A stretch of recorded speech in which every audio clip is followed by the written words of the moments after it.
Bien, buenas tardes.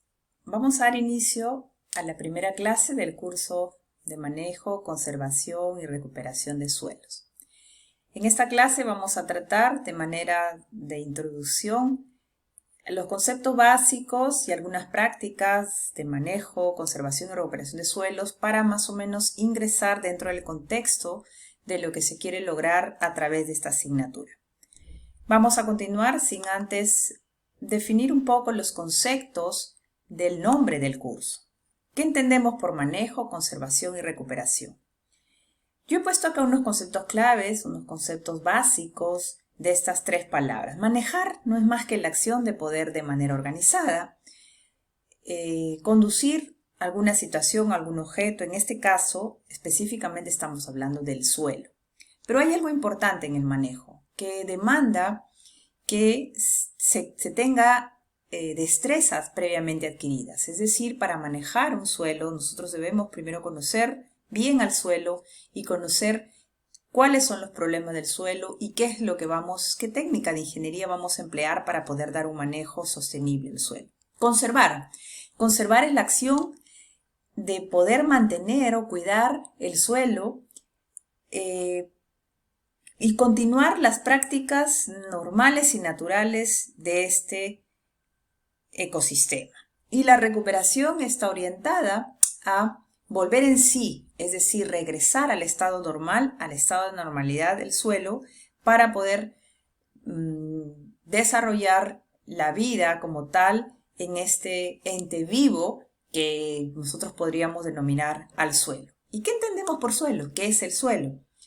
Si ustedes ven en la imagen que es un corte de un suelo, de un campo de gras, ustedes pueden observar que el suelo, muchos autores definen al suelo como una parte biológicamente activa dentro de un ecosistema, en este caso de la geósfera, que cómo proviene de la desintegración o alteración física y química de las rocas y también de los residuos animales, vegetales, de todos los seres vivos que se desarrollan sobre él. Entonces el suelo es el resultado de una serie de procesos físicos, químicos, biológicos que vienen sucediendo desde tiempos atrás y terminan en lo que nosotros comúnmente llamamos el suelo. Y el suelo es importante para la vida en general, para la vida nuestra, de todos los seres vivos, de las plantas, de los animales, del ecosistema, de la vida en sí, de la sociedad y de todo aquello que puede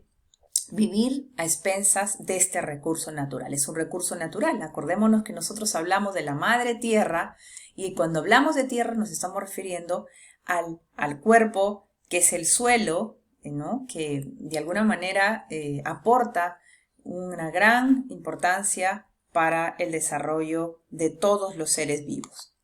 ¿Y por qué es importante el suelo, ¿no? ¿O cómo está formado el suelo? ¿Por qué decimos que el suelo es un ser vivo?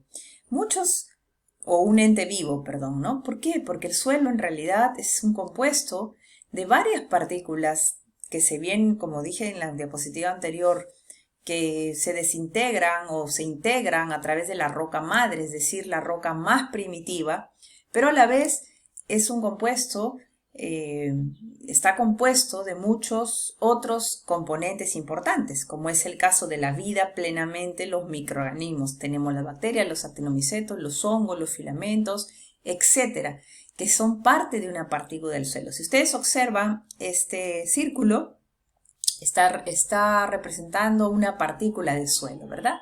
Pero también está formada por arena, arena fina, arena gruesa, limo, arcilla y otros componentes más. Y lo que ellos acarrean, ¿no? O sea, si hablamos del suelo, y cada componente se subdividen en otras muchas características de aporte a esta partícula. Vamos a decir una, ¿no? La arcilla, la arena, el limo y todos los componentes minerales tienen que ver con la nutrición del suelo, la riqueza del suelo. Los microorganismos tienen mucho que ver con la descomposición de la materia orgánica y la formación biológica del suelo. Y así nos podríamos detener en hablar de manera muy amplia de cada uno de los componentes que en algún momento lo vamos a desarrollar.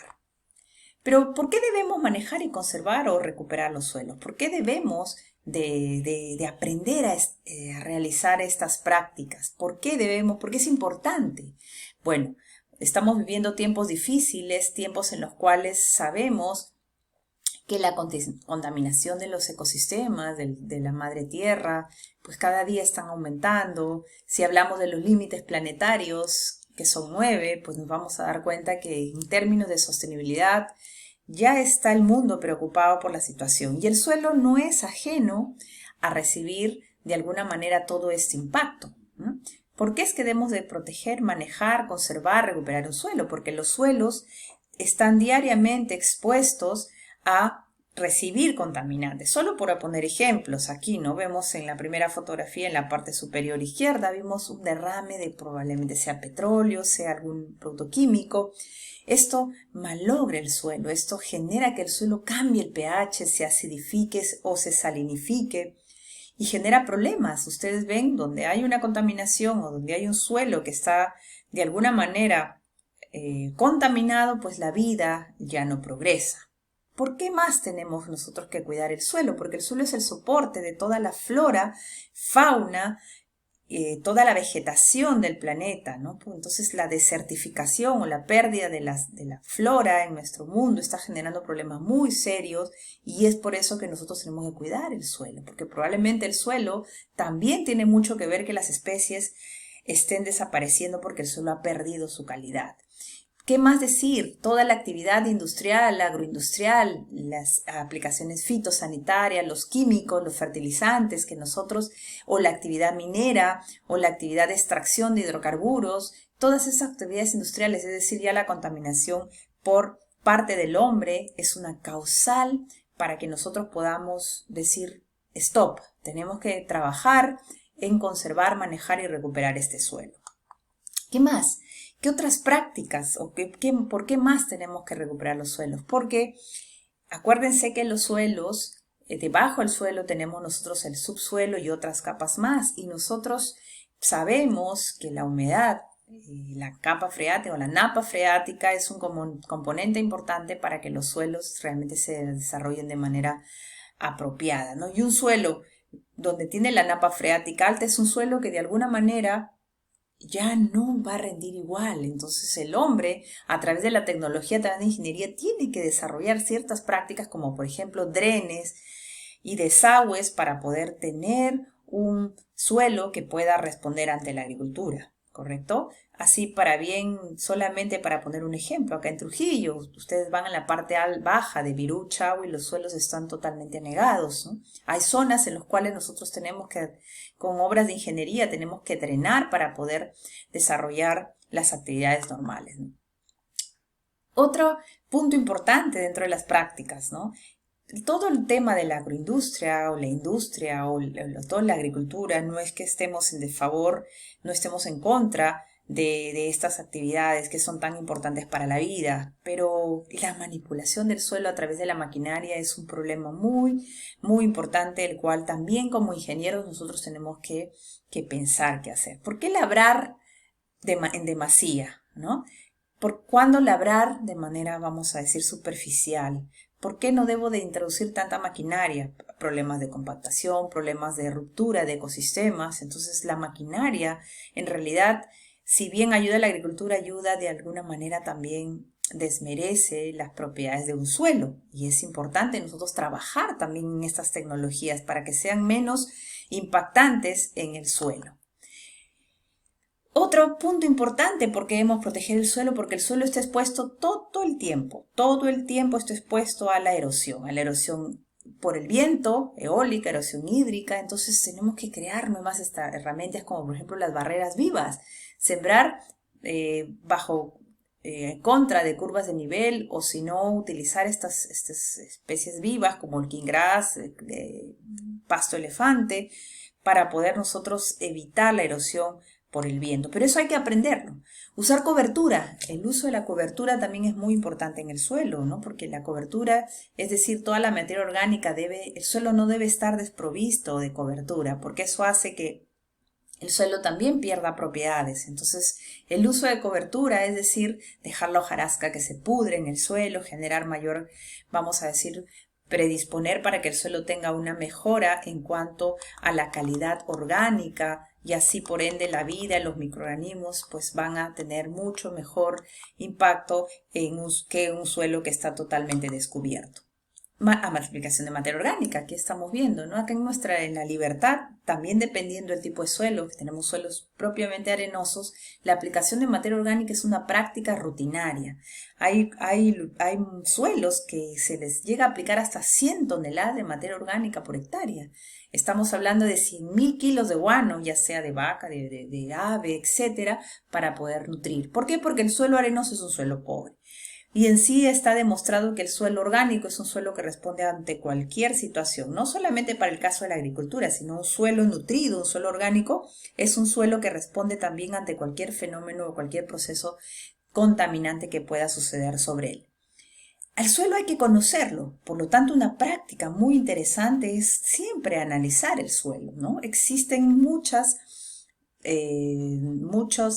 técnicas, vamos a decir, para poder analizar el suelo desde qué composición tiene, qué nutrientes tiene, qué problemas tiene, si hay o no contaminantes. Es importante conocer cómo está el suelo. Sí, depende también para qué actividad nosotros vamos a utilizar, ¿no? El recurso. Entonces el análisis es una herramienta muy interesante para poder manejar, conservar y tomar decisiones para recuperar un suelo. La aplicación de abonos orgánicos, ya vino, este es el caso, por ejemplo, de la aplicación de abonos verdes, es decir, incorporar todo el residuo de la cosecha en el suelo para poder luego darle vida. Rotar los cultivos, la rotación de los cultivos. Quiere decir que si hoy tengo espárrago, mañana o de acá a 5 años voy a poner caña y así en años después voy a rotar las actividades vamos a decir, de los cultivos para que el suelo no se desgaste. Hay cultivos que son más extractivos, menos extractivos, hay cultivos que dejan más problemas sanitarios, menos. Entonces la práctica de rotar el cultivo es una práctica muy favorable para el suelo. La economía circular, este es un ejemplo que yo quería apuntar en cuanto, por ejemplo, al uso de todos los recursos dentro del campo. Este es el ejemplo del grupo Rocío. Muchos de ustedes en alguna oportunidad, no sé si han podido acompañar, hemos ido como 2, 3 veces a estas empresas a ver cómo desarrollan el tema de economía circular. Tienen ganado, tienen aves, tienen palto, tienen espárrago, tienen arándanos. Los animales, todo el estiércol va al campo, el campo produce y luego también sirve para nuevamente alimentar al ganado, por ejemplo el caso de la broza del espárrago, ¿no? Es decir, reutilizar e ingresar dentro de la economía circular todos los residuos y así vamos aprovechando de manera más eficiente. Este es otro problema serio, por ejemplo la desertificación, ya lo hablamos anteriormente, ¿no? O sea, los suelos se talan, los bosques, la Amazonía, y luego ya no es igual. Entonces ahí tenemos que tener otras prácticas para poder luego forestar, reforestar, manejar el suelo para que vuelva a su estado normal. Ya vimos el tema de la erosión, eso vamos a pasar. Otro tipo de erosión es la erosión hídrica, ¿no? Nosotros aquí en La Libertad somos de alguna manera testigos de todo lo que significa tener que recibir de alguna manera sobre los suelos una erosión hídrica. Cuando hay desborde de las quebradas, cuando hay problemas de desborde de los ríos, el suelo va perdiendo calidad. Los productos químicos, ya vimos todos aquellos que quedan en el suelo, los envases que son mal utilizados, los derrames en el suelo, no solamente con la industria química. Acuérdense que nosotros, lamentablemente en el Perú todavía tenemos demasiados efluentes que son vertidos, muchos de ellos al agua de los ríos, desagua los ríos, se riegan los campos, entonces esa agua contaminada llega al suelo, de alguna manera llega igual a menor o mayor concentración productos contaminantes. Ya vimos acá el caso de la agricultura, ¿no? Todas las aplicaciones de pesticidas que se dan dando de manera irracional. Muchos agricultores a veces no tienen conciencia y ahí lamentablemente es también un problema de nosotros los ingenieros que no sabemos orientar de manera correcta. Muy bien, los residuos ya vimos, la pérdida también por actividades del hombre, es decir, la contaminación antropogénica, la pérdida de la fertilidad del suelo por excesivas prácticas de cultivo. Y por último, bueno, vamos nosotros viendo de que si bien el ser humano a través de la ingeniería utiliza todas las herramientas para mejorar el tema de la industria, no todo es bueno para el suelo, ¿correcto? Estos solamente son algunos ejemplos que yo quería traerles de manera introductoria. Quiero que vean el video que les he puesto quiero también que lean toda aquella información que estamos de alguna manera colgando para que el curso sea más dinámico y puedan de alguna manera enriquecer. Muchas gracias.